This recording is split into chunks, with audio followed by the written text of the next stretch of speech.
Բարի լույս եւս մեկ անգամ սիրելի հեռուստադիտողներ, հուսանք, որ մենք այս պահին չունենք տեխնիկական խնդիր։ Եվ այո, լսելի ենք եւ քանի դեռ լսելի ենք, շտապ ենք առանց մի վայրկյան անգամ կորցնելու ներկայացնել մեր հյուրին։ Մենք արդեն մեկ անգամ առիթ ունեցել ենք նրա հետ եթերում շփվելու եւ հիշում ենք, որ հեռուստադիտողներն էլ տպավորվել էին ու հաստատ կուզենային եւս մեկ անգամ լսել նրան։ Այագետ Արտուր Արմինն է մեր հյուրը, մենք մեծ հաճույքով ողջունում ենք, բարի լույս։ Բարի ձեզ։ Եվ ձեզ էլ առաջարկում ենք ընթացքում զանգահարել 349286 հեռախոսահամարով եւ մասնակցել մեր զրույցին, ձեր հարցերը տալ, ձեր կարծիքներն արտահայտել։ Իսկ մենք սովորաբար այնքան շատ թեմաներ կան քննարկելու Արտուր Արմինի հետ։ Որտեղ կանգ առանք անցած անգամ։ Նորից կարող ենք։ Նորից անպայման կցանկանայի, այքանի որ ծրագիրը կոչվում է, սկսենք նորից։ Նորից սկսենք ու անցյալ անգամ ես շատ լավ հիշում եմ, որ մենք տպավորված էինք մեր Արագած լեռան վերաբերյալ քննարկումներից եւ մի փոքր վերհիշենք այդ ամենը եւ շարունակենք։ Սովորաբար մենք ասում ենք Արարատ եւ Սփյուռքահայերի համար է դա շատ կարեւոր տեսնել, մեզ համար մեծ հպարտություն է եւ շատ կարեւոր է, բայց մի քիչ մոռացության ենք մատնել Արագած լեռը, որը հաստատ ունի շատ լուրջ խորհուրդ եւ լուրջ նշանակություն է ունեցել հայ ժողովրդի ձևավորման մեջ։ Նո, այս գրքում ես Արագած լեռը կենտրոն համարելով կապել եմ դրա հետ, ինչու, որովհետեւ նախ նա մեր տարածքում է, հետո կոչվում է ինքը Արևի լեռն է, այսպես ասած, քառագագաթ։ Ըստ որոշ տվյալների հնագույն քրմական տաճարը եղել է Արագած լեռան առանթեր լանջին։ Բայց խնդիրը դա չէ, այս գրքում, որ անցյալ անգամ դուք ներկայացրեցիք, ուղղակի որպեսզի հեշտ լինի ընկալել փիլիսոփայական եւ հիմնադրույթային խնդիրները, ես օգտագործեցի պատումային, հա, մի քիչ ֆոլկլորային Արագած եւ այլն գերմանական էակները ասում են ու դա գրվում աստվում է, սա գեղարվեստական ֆորմայի միջոց է, որպեսզի ընթերցողը շատ ավելի հեշտ կարողանա ընկալել կամ ինչպես ասում են այսօրվա մեր լեզվով խափեսն անես քո դաշտը թեկուզ բարդ դաշտ է, առավել մատչելի կամ դա միայն սկիզբն է, առաջի գլխում է, մնացածը արդեն գնում է բարդ հիմնադրույթների քննարկում, այսինքն ինչ է ազգը, ինչու ազգ, ինչ է ընդհանրական բարոյահոգևոր նկարագիր։ Եկեք շատ կարճ անդրադարձ կատարենք այդ կետերին, առավել խորացված տարբերակով մարդիկ պետք է ընթերցեն, որպեսզի սկսեն իրենք էլ մտածել, իրենք էլ վերլուծել։ Համենայն դեպս արդեն սկսել եմ, որտեղ ես արդեն շատ սահմանափակ գրքերի քանակ ունեմ։ Նշանակում է համարյա բոլորը սպառված է։ Մենք նաև, եթե չեմ սխալվում, Արագած լեռան մասին, քանի որ այն շատ հետաքրքիր էր, դուք մեզ ներկայացրեցիք, որ արևի ծագման, հա, այդ կլոր տարվա արևը ծագում է կարծես, հա, Արագածից ու այսպես ինչ որ մաթեմատիկական հաշվարկներ արեցիք, թե ինչպես է ստացվում, որ դեկտեմբերի վերջում մի քանի օր նույնտեղից ծագում է, նույնտեղ արևը մահանում է ու նորից ասեմ, որ ավելի լավ հիշեք, որ Արագածը չէր, այլ ուղղակի արևը արևելքում ծագում է, մայրը մտնում արևմուտքում եւ կորագիծ է ստեղծում։ Եվ քանի որ երկրագնդի առանցքը տատանվում է, շատ չնչին տատանում ունի, որը ասենք ամեն 2000-2160 տարին մեկ 30 աշճան է արդեն, դա արդեն ահռելի է, եւ այդ պատճառով մենք երկնակամարում զոդիակները, աստեղատները տեսնում ենք տարբեր օր տարբեր դիրքերում դուրս գալու հետ կապված։ Ես ձեզ այն անգամ բացատրեցի, որ ասենք քրիստոնեության մեջ ընդունված խաչի վրա, հա, այսպես ասած Քրիստոս հասկացողությունը դա ունի իր էզոտերիկ հիմքը, որը նշանակում է ուրեմն արև այսպես կորագծով ծագում եւ մայր է մտնում, հետո իշքան մոտենում եք ձմռանը, կորագիծը փոքրանում է, հա։ Եվ դեկտեմբեր 22, 23, 24 արևը արդեն դա տեսողական պերսպեկտիվա է։ Այսինքն երբ որ արևը արդեն ծագում է նույն տեղում, հորիզոնին մոտ, հողին կպած եւ մարում է նույն տեղում։ Հետևում առավոտ շուտ դեռ լույսը քիչ բացված մենք կարող ենք տեսնել կամ որ արևը դուրս եկավ, նրա հետևի ֆոնին մենք տեսնում ենք հարավային խաչ համաստեղությունը։ Սա ինչ եղավ։ 3 օր խաչի վրա հետո համբարձվեց։ Դեկտեմբեր 25-ին արևը նորից սկսում է, դա կոչվում է ձմեռային արևադարձ, նորից սկսում է իր պտույտը։ Հիմա նույն ձևի ասենք մեզանից 3000 տարի առաջ, քանի որ երկրագնդի այս առանցքը ուներ ուրիշ շեղում, քան այսօր 23.5 թվականը, ինչքան հիշում եմ այսօր, ուրիշ շեղում, ապա այդ դեկտեմբեր 25-ին ուրիշ աստեղատուն կերևար արևի ֆոնին։ Եվ գիտեք, որ աստեղատունը կերևար, հարալեզների աստեղատունը, մենք արդեն գնացինք Շամիրամ Արագեղեցիկ։ Այսինքն հետևում մենք տեսնենք Գայլաշան համաստեղությունը, որոնք կլիզեն արևի վերքերը եւ արևը նորից կհանվարձվի։ Շատ հետաքրքիր է, որ եթե մենք էլի հետ գնանք, էլի մի ուրիշ հնագույն էզոտերիկ կամ պատում։ Սա գիտություն է, մենք հետո ուրիշ համաստեղություն ենք տեսնելու, այսինքն այդ օրը այո, կամ ասենք թե ասենք գարնանային գիշերավասը քանի տարի ասացի 3000 տարի առաջ, ասենք չէ 3000 չէ, քանի տարին մեկի առանցքը փոխվում 2160 տարին, դա պայմանական է, մի քիչ էս կողմ, մի քիչ այն կողմ, բայց հները որպես սխեմատիկ տարի եւ սխեմատիկ տիեզերական մեծ տարին ընդունում էին, ուրեմն տիեզերական տարին մեծ տարին 25920 տարվա գումարը, ինչ է դա նշանակում, 12 աստեղատների մեջ ամեն մեկում այդ 30 աստիճանը տեղափոխվելով, դա ոչ թե տեղափոխվում է, քեզ թվում է այդպես, որովհետև երկրագնդից այդ տեսողական պերսպեկտիվայով է, բանալ տարանցքի տատանման պատճառով ամեն աստեղատան մեջ 2160 տարի, 12 անգամ 2160 տարի, անում է 25920 տարի։ Սա կոչվեց տիեզերական մեծ տարի։ Նույնը վերաբերում է մեր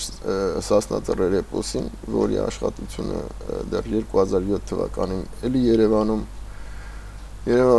Ազգային ակադեմիայի պատմության ինստիտուտի դահլիճում եղավ պրեզենտացիան եւ վերնագիրներ հնագույն հեթանոսական աստվածաշունչ Սասնա Ծռեր էպոսը եւ առաջին անգամ էր, որ ես ապացուցեցի եւ մաթեմատիկորեն, ֆիզիկայով եւ աստղագիտական այդ բաներով եւ ամեն մի տողի տակ գրված ենթատեքստերով կամ ուղիղ անալիզներով հնագույն մնացած աշխարհաճանաչողական այդ հավատամքային կոնցեպտների հետ, որ մեր էպոսը ոչ թե միջնադարյան է, դա աբսուրդ է։ Մեր էպոսը հնագույն, վաղագույն հնդեվրոպական մայր պատումների ճյուղի մեջ է տեղավորում, առավելին։ Եթե մենք ընդունում ենք, իսկ դա այդպես է, որ հնդեվրոպական լեզվընտանիքի նախահայրենիքը հայկական լեռնաշխարհն է նաև, ապա մեր էպոսը այն հիմնական հավատամքային աշխարհճանաչողական կոնցեպտն է հին շրջանում, ասենք 8-10 տարի առաջ, որը բանավոր փոխանցումով եկե հասել է մինչև մեզ։ Եվ դա զարմանալի չէ, դա լինում է, մենք ունենք շատ օրինակներ, որ բանավոր փոխանցմամբ, ասենք թեկուզ հենց վեդաները կամ ասենք 5 տականի որոշ պատումներ 1000 տարի եւ ավելի բանավոր փոխանցում են եղել, հետո են նոր գրի առնում, այսպես։ Իսկ ինչ վերաբերում է մեր հնագույն այդ հավատամքային կարգակառույցին, ապա քրիստոնեության մուտքից հետո տաճարի ավերումից եւ այլնից հետո այդ պատումը տարածվեցին ժողովրդի մեջ եւ ժողովրդական գուսաները փոխանցման շնորհիվ մի քիչ ավելացնելով, մի քիչ ֆոլկլորային գույներ տալով հասցրեցին իջև մեր օրերը, շնորհակալություն նրանց։ Նաեւ ավակ սերունդի, այսպես ասած, էպոսագետներին շնորհակալություն հավաքելու համար եւ շնորհակալություն նրանց, ովքեր մեր էպոսը կնքեցին միջնադարյան,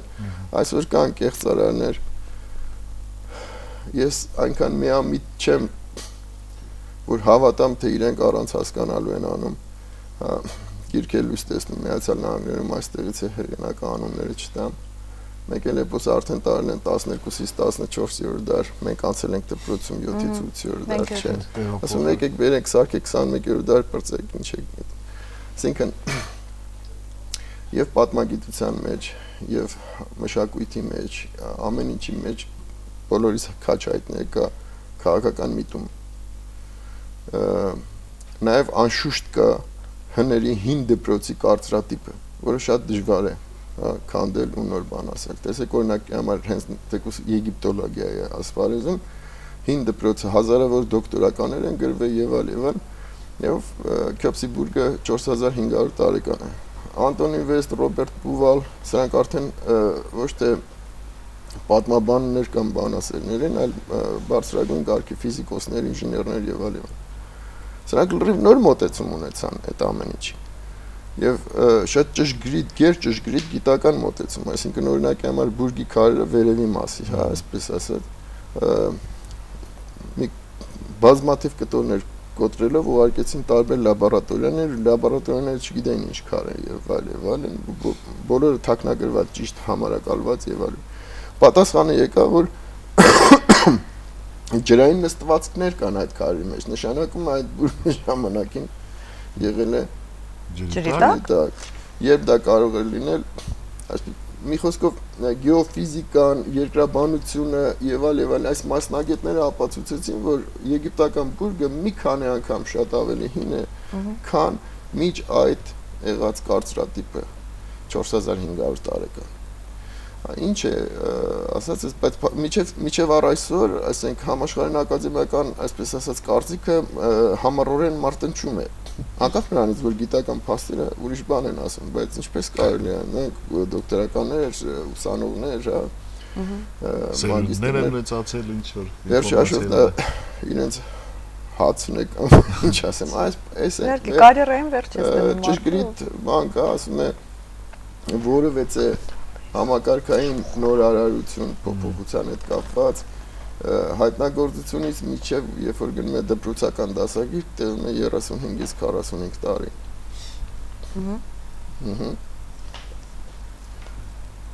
Այնպես որ բայց դա է իրականությունը, վերջի հաշվով շատ լավ է, որ այսօր բազմաթիվ, ասենք, տնտեսագետներ, ֆիզիկոսներ, ինժեներներ, քիմիկոսներ մտնում են պատմության, հայագիտության, հատկապես այսօրվա առումով տարբեր գիտությունների ճանաչողության հետ կապված այս խաչմերուկում է, որ քեզ տալիս է հնարավորություն, որ դու տեսնում ես այն ինչ չեն տեսել տարբեր տեսանկյուններից ու տարբեր մասին չխոսք, ընդհանրապես դա այդպես է։ Եվ ի վերջո սա հիմնավորում է նաև նրանով, որ հնում, նույնիսկ ասենք մեր ոսկե դարում, հա, ուրեմն երբ որ ուսանողները, այն ժամանակվա ուսանողները, ասենք ասում են մաթեմատիկան եւ երաժշտությունը, փիլիսոփայությունը, դրանք բոլորը մեկ առարկա են։ Դա բոլորը մեկ առարկա էր եւ զուգահեռ համակցումը կար աշխարհի ճանաչողական կոնցեպտի հետ։ Այսինքն պատահական բան չէր լինում։ Տեսեք 8 աստվածություններ, դո ռե մի ֆա սոլ լա սի դո, 8 նոտաներ։ Երաժշտական։ Մեր շվիի վրա 8 ինչ կա, անցքերը։ Ուրեմն վեդաներից որ գալիս ենք իրենք հիշեցնում են։ Մեզ էլ ասում Ռիգվեդայի ասեմ որ պատմում մոռացա, այսինքն եղել է ժամանակ, որ մայրայրական կամ հնդեվրոպական նախահայրենիքում մարդիկ հսկաներ են եւ նրանք ունեին ոչ թե 7 ճակրաներ, այլ 8-ական ճակրաներ։ Եվ հետաքրքիր է այդ մեր մոտ այդ սրինգով 8 շվի դա արարման, բնության արարման, տեզերական արարման հավատամքային ծիսական գործիք է դա։ Հիմա այդ առեն այնպես բան, որից է բան չկա, բոլորը փոխկապակցված են։ Եթե ճիշտ կոնցեպտը հասկանում ես կամ մեր հներին հիմարի տեղ չես դնում, հանճարեղ են, այլ դու ես այն երեխան, որ ուզում ես իմանաս թե ոնց, ինչ են ասել ապա նրանք։ բացվում է դա։ Հետաքրքիր է, գիտեք, չի հենց հիմա մտածում եմ, որ մեղադրել, որ այն ժամանակվա գիտնականներին, որ Սասնա Ծռեր էպոսը միջնադար, հա, վերագրեցին։ Ես մեղադրում եմ, ճիշտ եմ անում, մեղադրում եմ։ Չէ, ասեմ, մի խնդիր կա այնտեղ, երբ մենք խոսում ենք, հա, արաբական այդ հարձակումների մասին, իսկ մեզ պատմությունից հայտնի է, որ արաբական առաջին հարձակումները եղել են 7-րդ դարում, թերևս դժվար է եղել այն ժամանակ հասկանալ, բայց բայց կա մի բայց, որ խոսքից խոսք գալով ի վերջո եթե առաջ ուրիշ թշնամիներ են ունեցել, այսօրվան են պատասխանեցրել, հա, մեր մեծերը, բայց այ դա էլ տարել, որ միջնադար բերեն Սասնա Ծռեր էպոսը, էին արաբները հազարավոր տարիներ առաջ։ Էպոսի հետ կապված խոշորագույն հզոր գիտնական Հովսեփ Օրբելին ասում է, սա նախապատմական ժամանակների էպոս է։ Երբ որ մենք խոսում ենք Ցռան Վերգոյի մասին, մենք խոսում ենք Անդրեևի աստվածության մասին։ Երբ որ Մսրան Մելիքի գունդը 360 լիտր է, դա տարվա սխեմատիկ 300 լուսնային տարվա սխեմատիկ 360 օրն է, ուրեմն նա լուսնի պոստասն է, սրա հակառակը հայկական Ասումսի Դավիթի կամ ասենք Սանաս։ Ուրեմն արևայինի պոստաս ասում է գիրք ունի ահռելի գրած։ Կամ գանք մեր մյուս մեծին Թումանյանին, ասում է սա պատմության նախադուրն է հայկական էպոսը։ Եվ սա պերսպեկտիվայի ֆիզիկայի, հա, պերսպեկտիվա օրենքներին պիտի համապատասխանի, երրորդ հատորում է գրված Թումանյանի։ Դրանց մոռացանք, գուցե չգիտեմ Մոսկովյան հրանք, ինչ մի խոսքով հա, մենք սահմանանակ տրամադրություններից սարքեցին միջնադարյան, բայց եղբայր ժամանակ կա ամեն ինչ նորից վերընթերցում գոյություն ունի եւ այլ։ Հետո պատումներ կան, որ օրինակի համար ընդհանրապես առհամարված են, չէ՞ որ 160-ից ավել պատումներ չէ 4 հատորների մեջ հավաքած է, որը չտեսնված աշխատանք են արել ամեն դեպքում, այդ հավաքագրությունը ահռելի աշխատանք է։ Եվ այնտեղ պատումներ կան, որ առհամարված են, ասենք թե փոքր մհերը սպանում է իր 5 քեռիներին եւ մորը, իսկ հորը ապտակ է տալիս, երբ որ գլուխը 170 աշճամփ է դտվում։ Ո մարդը սպանել, բան է սպանել, ոչ մեկ չգիտի, չէ՞ այդ պատումի մասին, ամենահաճարեղ պատումն է, որտեվ տվյալ ուսումնասիրողը բանասիրը չի պատկերացնում, որ վերջի աշխով սա բանը աստղատների հետ կապված խնդիր է, մհերը ժամանակի ամբողջի խոշոր, то есть ժամանակի աստվածությունն է հանդես գալիս, այսինքն ինչ է ստացվում։ Իսկ քեռիները ովքեր են։ Որտեղից դուք աշխարհում նայեք կամ հայկական լեռնաշխարհից դուք միանգամից 12 համաստեղություններ չեք տեսնի, միջին գծի համաստեղություններ 12, հիմնականը 36 են, 12-ը հյուսային բևեռ, միջին օղակը 12, որ դուք գիտեք, ասենք ցուլ, առույթ, խոյ եւ հարավայինը։ Հիմա այդ միջինը 12 համաստեղություն է, դուք չեք տեսնի։ Տեսնում եք 6-ը, հետո այս մեկը գնում է հողի տակ,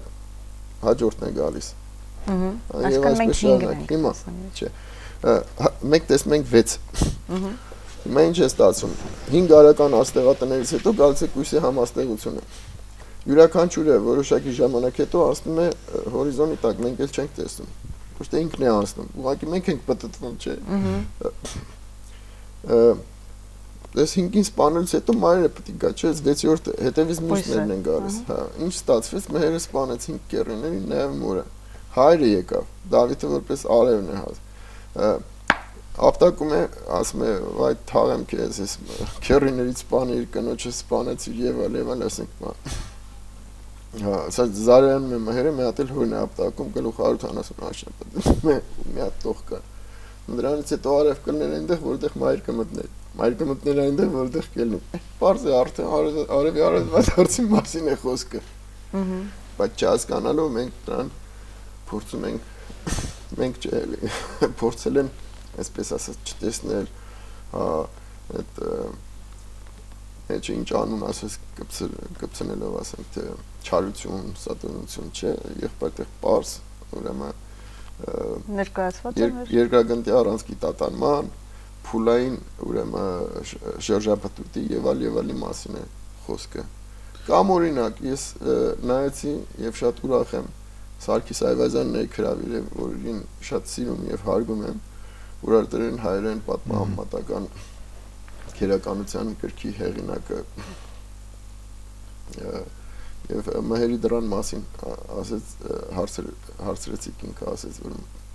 Արթուր Արմինը մաթեմատիկական բան է բաց։ Հիմա մերի դուրը վանաքարի վրա վերևից ներքև եւ հյուսային եւ հարավային կողմից նույն ձևով արձանագրություն կա շատ խոշոր ժայռի վրա փորագրված այնտեղ գրված է ուրեմն 6 ուլ զենել հալդին 17 ցուլ 34 խոյ զենել հալդին Թեշուբին 6 ցուլ 12 խոյ Շիվինին 4 8 եւ այսպես շարունակ Զոհաբերության կարգը Այո։ ում իրական պետք է զոհաբերել։ Իջև հիմա մտածում են թե հա էլի ուտել խմելու են ըստ տղերքը, հա ծիսական ուտել խմելու, ինչպես այսօր խաշեն ուտում։ Բայց այդպես չէ։ Նույնիսկ մեկ նայելով տեսնում ես, որ այնտեղ մաթեմատիկական լամբադայի օրինաչափությունն է։ Եվ մի խոսքով, երբ որ այդ բոլոր թվերը տրամաբանությունն են, այդտեղ նենց չի էլի մեկը ուզեց ոնց կարծիք sense դες մաթեմատիկան այնքան ճշգրիտ է, մի հատ թիվ փոքր շեղում արդեն կառույցը չի, բայց այնտեղ 5 բանաձևերով միայն պես կարգակառույց է սարքած, շշմել կարելի է եւ վերջի հաշվով, երբ որ ես դա ամբողջը վերընթերցեցի, այսպես ասած, դուրս եկա որ ցուլ նշանակում է արմատ 2, 1.414 Երբ որ այդ prime number-ը դնում ես մեջ ամբողջ այդ փոխհարաբերությունը, ասենք թե շվինի եւ հալդի եւ այլ, սրանք էլ որոշակի թվային համակարգեր են ստեղծում, որոնք բոլորը բանաձև են գալիս, դուրս եկավ ամբողջ ցիկատնի սպիրալը ժամանակագրական։ Ահա ձեզ մայրի դուրը այդտեղ ցուլ եւ խոյ մորթելու ուտելու խնդիր չի չկա։ Եվ արել են մեզ համար։ Իսկ մեզ համար ավելի հեշտ չէր, որպեսզի նրանք ամեն ինչ գրեին այդպես։ Դե հիմա պատկերացրեք, ես եւ դուք նստած ենք եւ մեր ասում ենք են հավասար է mc քառակուսի, էներգիան հավասար է մածերը մասսա բազմապատկած արագացման քառակուսի, հա։ Հիմա մեզանից 1000 տարի հետո չեն ասի լավ այդ են ինչ է, ցեն ինչ է, ինչ է խոսում բանման, դե լավ պրիմիտիվներն են, տարերը նշանակե, ասենք թե բանը նարդին խաղ են խաղացել, հա? Ահա։ Ահա, բայց որ տենց չէ, էներգիան հավասար է։ Իսկ հիշելու համար լավ դասախոսը լսարանում կասի, իսկ գիտեք ինչ է սերը երեխաներ։ Սերը աղջիկը սիրեց տղային, տղան սիրահարվեց եւ կրկնակի հա աղջկան եւ այլ, այնտեղ զոնքաչ բաներ մտցնես, մի հատ լավ պատմություն չէ, դուրս կգա։ Հիմա են, սերը, էներգիան։ Ահա։ Հավասար է մածերը, մածերը, то есть դա հնդիեվրոպական հարմատ չէ։ Հա։ Եվ c'è արագացում, հա, արագացման քառակուսի։ Հիմա այդ նույն բանաձևը ես մած սիրուն պատում կգրեմ եւ ես երեխեք ամբողջ կյանքում չեն մոռանա։ Որ առավել տպավորիչ լինի։ Իսկ գիտե դա կդառնա առասպել բան, մենք ասենք հները պրիմիտիվ են, տես ինչ հեքիաթներ են սարքի առանց հասկանալ, որ դասախոսը համ բարձրագույն գիտական քրմական դասը գիտի թե ինչ է են հավասար եմ c'è քառակուսի։ Իսկ ժողովրդի համար ծիսական սիրուն հեքիաթ արարողություն է գնում։ Աղջիկը սիրեց տղային, տղան սիրեց աղջկան եւ դա սերն է են հավասար։ Այդ տարբերակով հետագայում ամեն օր մենք դա անում ենք, լավ դասախոսը կամ լավ ուսուցիչը, չէ՞ դպրոցում, կյանքից զուգահեռ է բերում, չէ՞, օրինակ է բերում, որ հիշողությունների մեջ մնա։ Չենք մտածում, որ նույն կերպ իրենք են զբաղվել։ Իրենք են նույն մոտեցում է եղել։ Հիմա այս ամբողջ պատմության մեջ ինձ մի հարց է մտահոգում, գուցե շատ, չէ, գուցե շատ անհեթեթ թվա, ու վստահ եմ, որ էլի ինչպես միշտ մի շարք հեռուստադիտողներ պիտի մտածեն, այսինչ անհեթեթություն է սա չկա։ Բայց մենք փաստորեն տեսնում ենք, որ տիեզերական այդ ամբողջ այդ սխեման, որ գոյություն ունի եւ որը փոփոխման է ենթակա, իր փոփոխման հետ բերում է նոր կրոն, հա։ Եթե ժամանակին մեր համաստեղությունները համապատասխանում էին հեթանոսական աստվածություններին եւ մեր նախնիները մեզ ուղակի տիեզերքն էին մատուցել այդ աստվածությունների ու այդ լեգենդների միջոցով, փոփոխման հետ եկավ քրիստոնեությունը, որ էլի իր ամբողջ էզոտերիկան ունի, չունի, բայց նոր խաչի համաստեղության մասին էինք խոսում, ինչի այստեղ։ Հա, բայց դա քրիստոնեական կրոնի հետ ինչ կապ ունի։ Բայց երբ փոխվեց առաջի դարում, այդ առաջի դարից էլ եկավ քրիստոնեությունը, չէ՞։ Հա, չէ, բայց ամբողջ Հիմա ինձ մտահոգում է այդ 2160 տարի հետո, երբ որ էլի կփոխվի ամեն ինչ, ինչին շատ երկար չի մնացել։ Եվ ջրոսի համաստեղությունը։ Արդեն չի բան չի մնացել այդ կոնկրետ փոփոխությանը, չկա մտավախություն արդյոք, որ նոր էտապ կսկսվի այս հարցում։ Ինչի՞ մտավախություն, եթե ամեն ինչ միշտ եղել է այդպես։ Միշտ եղել է դա գիտակից մարդը հասկանում, որ ֆիզիկայի հետ շփվում է, դա դուք եք հասկանում, դա ազատ մտածելակերպ ունեցող մարդիկ մենք ենք հասկանում, բայց մարդիկ ովքեր քրիստոնյա են, մարդիկ ովքեր շատ մենք ունենք մեր երկրում, նրանց համար խոճապ հեթանոսության շրջանում, ես հեթանոսության գովկը չեմ անում, որտեղ հեթանոսությունը նաև ունեցել է իր անկումային փուլերը, շրջանները, ասենք արդեն դեռ չի այդ հունականը վուլգարացման process-ներ գնում եւ այլն, բայց եթե գնանք ավելի հին շրջան, կամ հենց թեկուս այդ նույն շրջանը, հա, Գոնե 7 մոլորակների 1700-ականի ճշգրտությամբ կալենդարները, հա, քանի օր է կան, քանի օր է պատտվում իր առանցքի շուրջ երկրագնդը 361 օր, այսքան ժամի, օքեյ, լուսին ինչքան, լուսին եւ այլ։ Այդ բոլորը կար։ Մեկը ինչպես հիմա նոր ձեր մտավախությունը կար, եկավ քրիստոնեությունը եւ ասեց բարև ձեզ։ Ամբողջ Եվրոպայում 1000 տարի երկիրը կլոր է, երկիրը հարթ է, որ գետերը չթափեն, փղի վրա է, փիղը կրայի վրա է, կրյան փղի վրա, մի ասենց աբսուրդ, հա, ինչ չես արիստեղ ես կել դժող կտանեմ սիրելիս։ Եվ ինչ ստացվեց։ 1000 տարի խավար։ Այսինքն պետք էր մի հատ խեղճ ու կրակ Ջորդանո Բրունո կամ Գալիլեյ բռնեն վառային Մորթեն եւ կամ Կոպերնիկոս, որ ինչ էր ասում, չգիտեք ինչ կլոր է պատտվում, ասում ու մի խեղճ ու կրակ շոֆեր մագելը պետք է նստեր նավը, ասես պատտվեր։ Ես դիտմամբ եմ այս բարերը օգտագործում, որ հանդիսատեսը քնից զարթնի։ Ես ինքս Լոս Անջելեսում եւ հեռուստատեսություն եմ ունեցել եւ ժուրնալիստիկայում բավական եւ իրենցի լուսամսագիրն եմ հրատարակել։ Գիտեմ որ ամեն 5 րոպեն մեկ պետք է դեմով ինչպես Ստանիսլավսկին ասում ջայլան անցկացնել։ Որպես ուշադրություններ։ Այնպես որ երբեմն այդ որ Երևանյան քաղաքային այդ բառերը օգտագործելու պատճառը սա է։ Կլորի հասկա, то есть գնդաձևի։ Այսինքն 1000 տարի խավարը եղավ, բայց հիմա նորից այսպեսի 1000 տարվա խավար հնարավոր է որ երկրագունդը ապրի փոփոխության շրջան, որովհետև այ ասում եք էզոտերիկա չկա, կա էզոտերիկա, գիտեք, նույն բանը քրիստոնեությունը երբ որ անդադ քարոզում է աշխարհի վերջ ու վախի մեջ է պահում ամբողջ ժողովրդին, մարդկությանը, այդ աշխարհի վերջը իրականում հենց այն վերջն է, որ համաստեղությունները կրկին փոխվելու են եւ նոր գաղափարախոսության անհրաժեշտություն է լինելու, այսինքն մենք ելի կունենանք 1000 տարվա խավար եւ դրանից հետո նորից էլի Կոպերնիկոս կհայտնվի, որը մեր այսօրվան է կնշի։ Մենք ունենք գիտություն, տեխնիկա։ Իսկ այն ժամանակ չի եղել ձեր կարծիքով։ Անշուշտ եղել է, բայց լրիվ ուրիշ սֆերաների վրա։ Այսինքն մասսայականությունը եղել է աշխարհաճանաչողական հավատամքի ֆոլկլորային մասսայականություն է եղել։ Օրինակի համար նախ ասեմ, որ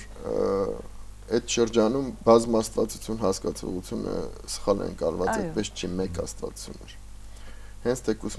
հալդե աստվածությունը ընդհանրական քառակուսի է դուրս գալիս է թվային ամբողջ համակարգը եւ իր մեջ մնացած աստվածները իր կոտորակներն են։ Ինքը բարձրագույն եւ արիջ իրան աստված չեն ասում, ինքը ավելին։ Ինչպես քրիստոնեության մեջ հրեշտակներ եւ աստված։ Հիմա սա մեկ որ մեկ գերագույն էակի մասին էր խոսքը հնագույն աշխարհաճանաչողական կոնցեպտի։ Հիմա երբ որ ասում ենք Վահագն, Անահիտ եւ այլ, դա աստծո էներգիաներն են, որ ֆունկցիաներ են կատարում։ Հները այդպես են, ասենք, կա, ասենք, տողատ մեջ կամ ասենք վեդաներում հետաքրքիր մոմենտներ կան, կամ ասենք թե մեր էպոսում, հա։ Կամ հենց թեկուզ մերի դրան այդ արձանագրության մաթեմատիկական սխեմայի մեջ միանգամից տեսնում է ամբողջի եւ կոտորակների իր մեջ, հա, համադրությունն ու փոխկապակցությունը եւ այլ։ Մեկը գալիս է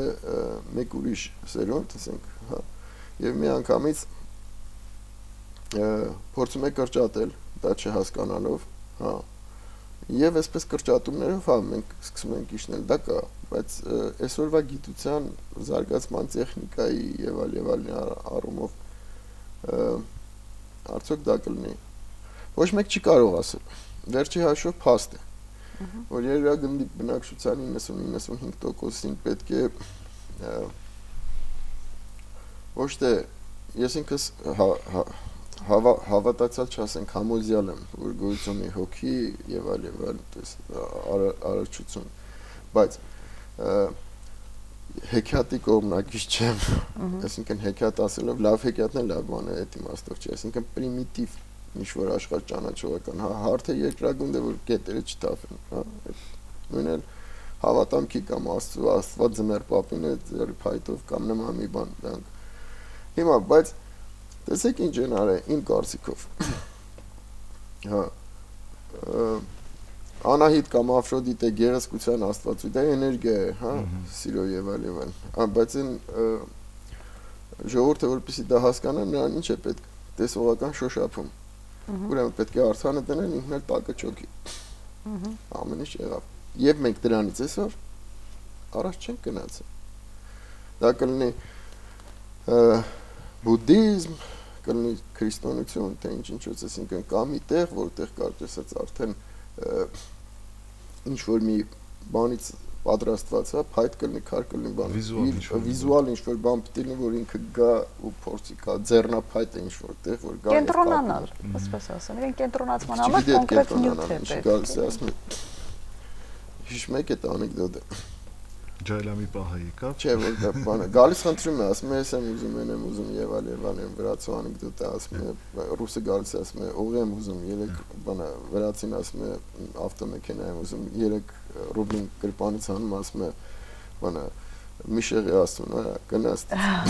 Ես ավելի խոշոր բան եմ ուզում։ Այսինքն ինչ է ստացվում, սա ճիշտ է ժողովուրդը ստեղծել է այս անեկդոտը, բայց սրա մեջ ճշմարտություն կա։ Այսինքն այդ կռապաշտություն հասկացողությունը ոչ թե կապված է ինչ-որ միայն հետանոցության հետ, թե մինչև այսօր կա դա մարդու հոգեբանությունն է։ Մարդ ասածից նկատի ունեմ, ասենք, այսօր ինչ 6-ից արդեն 7 անգամ մոտենում, 7 միլիարդ բնակչության 95% այդպիսին է։ Թվում է թե հա ինքը հիմա սելֆոնը, հա, բջջային հեռախոսել ունի եւ այլն, բայց կապ չունի։ Ինքը դա օգտագործում է առանց մտածել է, որ այդ շերտերը բան, իրան պետք է այդ պրիմիտիվ հեքիաթը Եվ եթե հանկարծ իշխանությունը այդ ձեր մտակցությունը մասնի նրան, ապա ինքը բոլորիս առաջերտին գուցե ձեզ, հետո ինձ կամ ինձ հետո ձեզ, բոլորիս կամ ինկվիզիցիայի կընդարկի։ Եկեք այստեղ վերցնենք փոքրիկ դադար զանգ։ Մենք ժամանակ առ ժամանակ ինկվիզիցիայի ենթարկվում ենք, դուք մի անհանգստացեք։ Մենք անընդհատ շատ լուրջ ինկվիզիցիայի ենք մտավախության մեծամասշտաբի մասին է ասում, թե ինչպես է դա փուլարփուլ տեղի ունենում։ Այո։ Բարի լույս։ Բարև ձեզ։ Բարև ձեզ, լսում ենք ձեզ։ Ողջունում եմ ձեր ուրին ու մի հարց տամ արագ, որպեսզի ժամանակ բան չլի։ Ուրեմն մի 10 տարի, թե 7 տարի առաջ երկու երիտասարդ կային ուսումնասիրում էին Սասունցի Դավիթ Պոսը եւ նրանք ասում էին, որ Հայաստանի ամբողջ ապագան նույնիսկ կարելի է TPS-ով գուշակել, իմանալ ինչ է լինում։ Այս տեսակ նոր։ Եվ մի հարցել խնդրում եմ, ես բանը իմ կողմից, ես այդ Դավիթի անեծքը չեմ հասկանում փոքր մհերին, այդ որ ֆակվիր քարայում մինչև Գարին կդառնա։ Շնորհակալություն։ Շնորհակալություն ձեզ։ Դե հետաքրքիր է այդ մասին բոլորը։ Նախ հենց նոր խոսում ենք, ասենք թե երկու հոգի գուշակությունները Հայաստանի ապագան էպոսի մեջ։ Հենց նոր խոսում ենք, չէ, գիտելիքի պրիմիտիվացումը եւ չընկալումը արդեն դառնում է գուշակության առարկա։ Չէ, նույն բանը կատարվում է եւ քրիստոնեության եւ Աստվածաշնչի մեջ, այսինքն ցանկացած հավատացյալ ինքը այնտեղ կոդեր է վերցնում եւ նա աշխարհի վերջն է գուշակում։ Զանգ տվող ասեց, որ մի քանի տարի առաջ երկու երիտասարդ փորձել են էպոսով Հայաստանի կյանքն ու բախտը գուշակություն անել։ Իսկն կանխատեսել, որոշ կոդեր վերցնելով։ Դուք ճիշտ չհասկացաք, այնտեղ գուցե կան կոդեր, որոնք նույն այդ աստվածաշնչային կոդերը բոլորը բացված են 500 էջանոց գրքում, խնդրեմ կարող եք մտնել հնագույն հեթանոսական Այսինքն ի նկատի ունի հեռուստադիտողը, որ ամբողջ պատմությունը երկրագնդի, որը վաղեմի շրջանից քեզ տալիս է համաստեղություններ, նա նաև ելքն է տալիս մենք դեպի ուր ենք գնալու։ Գուցե այդ կոդերը եւս կան Սասունցի Դավիթի էպոսում, վստահ եմ որ կլինեն, դուք էլ դրանք տեսած կլինեք։ Դուք համ ասում եք, համ փորձում եք իմ փոխարեն հաստատել։ Դե, տեսնեմ դուք ինչ եք ասում։ Ես էլ ասում եմ ոչ։ Չկա։ Ես ասում եմ դա աշխարհ ճանաչողական կոնցեպտ է։ Որտեղ բացի ուրեմն կա ժողովրդի հավաքական բարոյահոգևոր նկարագիրը մեր ժողովրդի, կա աստղագիտական փուլային էպոխաները, արարչության մասին ամբողջ հնագույն պատկերացումներ եւ աշխարհ ճանաչողական կոնցեպտը ամեն դեպքում բախտ նայելու հարց չի եւ ինքը բախտ նայելու լծակ չի։ Դե այդ դեպքում հեռուստադիտողի երկրորդ հարցը անեծքը ինչպես է մեկնաբանվում։ Սա հենց նոր որ մենք խոսում ենք եւ դուք մտահոգություն արտահայտեցիք, որ ինչպես է լինում, որ փուլ առ փուլ գալիս է եւ տգիտությունը, հա, միանգամից ինկվիզիցիա է ստեղծում համաշխարհային մեծամասշտաբ բանով։ Ես էլ ասում եմ, այն նման օրինակներով։ Այսինքն գիտական բանը դառնում է արդեն պրիմիտիվ մոդել եւ այլ եւ այլ։ Չէ, գիտեք, ես ինչի եմ վիճում, որովհետեւ այնտեղ եթե ամբողջ աշխարհ ճանաչողական այդ համակարգը կա,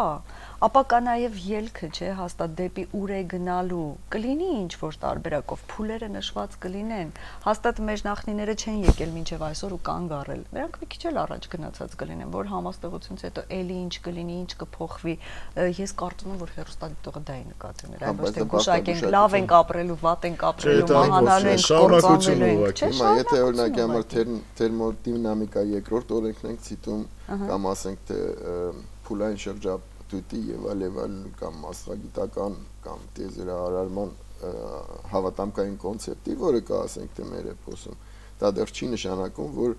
սրա նրա բախտը գուշակելու խնդիր ինքը ունի մեջ է, դա ասած։ Եկեք հիմա անեցքին էլ վերադառնանք։ Անեցքին վերադառնանք։ Նախ եւ առաջ իմ գրքում նախտակա ես փորձեմ կարճ, հա, անցնել անշուշտ էպոսը հազարավոր տարիներով բանավոր փոխանցման անցնելու հետ դեպի մեզ որ հասել ունի բաներ, որ ասենք չի հասել կամ փոփոխվել իմպրովիզներ է արվել ժողովրդական դուսանի պատմողի կողմից, որ չգիտեր ինքը ինչ կոնցեպտ ինչ մի հատ հզորագույն, հնագույն, այսպես ասած, աշխարհճանաչողական կոնցեպտ է փոխանցում։ Դա գիտես սրբազան է ու պիտի փոխանցի։ Սա մեկ։ Բայց այդ կոնցեպտի մեջ կարևորն ու գլխավորը նա է, որ մահերը անմահ է եւ անժառանգ է։ Այսինքն բոլոր աստվածությունները, իսկ էպոսում մենք ունենք 8 աստվածություններ կամ 4 զույգ աստվածություններ։ Կին եւ տղամարդ, հա, հայր մայրներ, հա։ Այս 8 աստվածությունները նույն մահերի դրան արսանագրության մեջ գերագույն 8 աստվածություններն են, որոնց զոհաբերվող ցուլերի թվականակը 36 է։ Մեր տարերը 36 են, Արմենի։ Սա սրբազան է։ Բոլոր աստեղատրները հյուսիսային միջին գոտային եւ հարավային իրար հետ 36 աստեղատրներ են։ Հա, տես ուր են։ Հիմա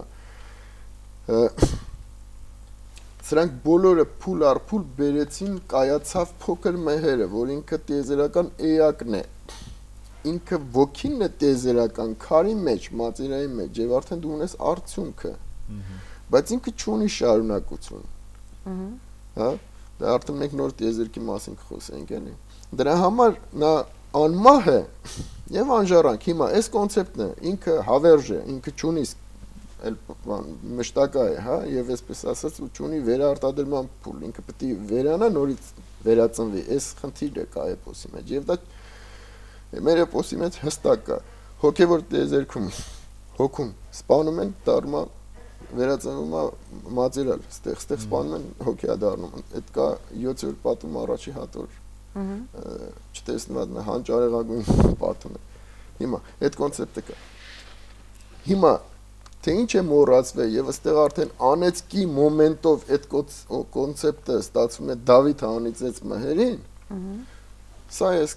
կարող ենք համարել միջոց, որպեսի անմահության կամ